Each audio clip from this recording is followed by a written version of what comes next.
PerkyPlanes and RC here, operating at 2.4 gigahertz, and got the KMB61s back on the channel for just a moment.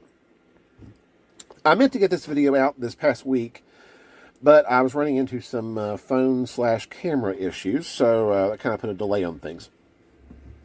So anyways, let's give you guys, if you're just now tuning into this, let me give you a little bit of a backstory on these KMB61s.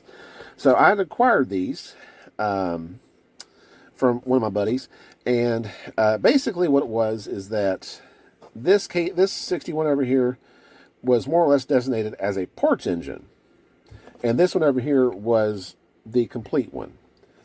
Now the thing is with this is that the original carb that came on this one here, something didn't seem right.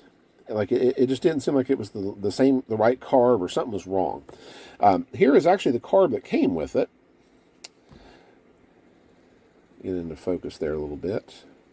So this is the carb that came with it, and then of course here's the high-speed needle as well.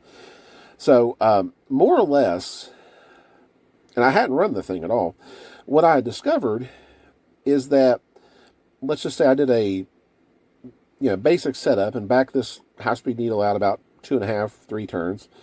The thing was incredibly loose, to the point that you could barely touch it and it would move. And I felt like if the engine was running, that possibly might cause that needle just to come completely out. So, like I said, something wasn't right about it. And I'd asked around about it, and I think the general consensus that I had received from a lot of different people was that was actually a marine carb and not one for airplane. So that probably is a good possibility. I'm not 100% sure. So, but anyways, so kind of nixed the idea on, of course, using this carb, and was like, let's just go ahead and find a replacement carb for the thing.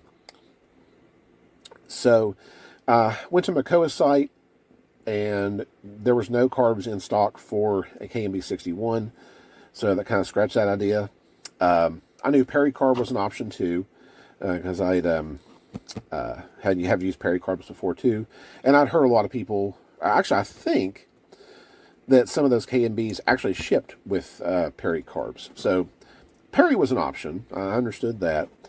But my good buddy Mike over at the RC Barn, he was like, "Hey, let me. I probably have some carbs. Let me look through my stash here, and I'll see if I can find you something." So I said, "Okay." So I went ahead and sent him the measurements and stuff, and he came back and shipped me out 2 carbs here actually. This was the first one he sent, an OS 7B carb.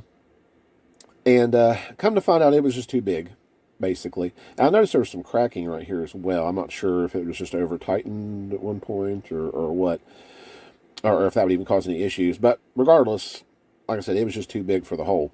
So this one was a no-go. And then the other one he sent was this OS4D carb, and sure enough, it was the right fit. So glad that one of those did indeed work out. So we'll definitely give that a try when the weather and everything weather gets better and temperatures get warmer. We'll give this a try and see how it does. I'm very much new to the whole mix and match carb thing. The closest I have to that, of course, is my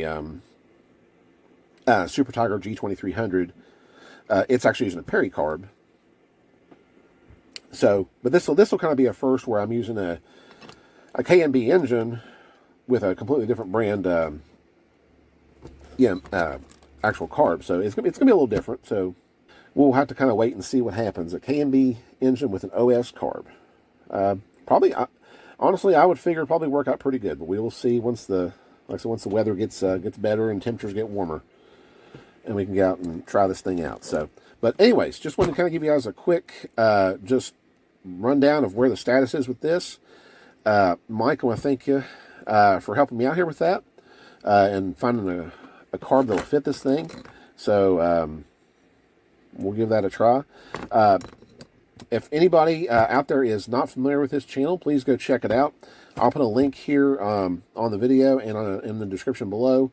And it's called the RC Barn. So feel free to go ahead and check him out. Does a lot of cool stuff with some balsa airplane projects and repairs and things like that. So yeah, give him a check out and subscribe and check out some of his videos. All right. Well, anyways, guys, that is all from me on this video and these KMB61s. Well, the main KMB61 here. So I want to thank you guys for watching, and we'll see you in the next video.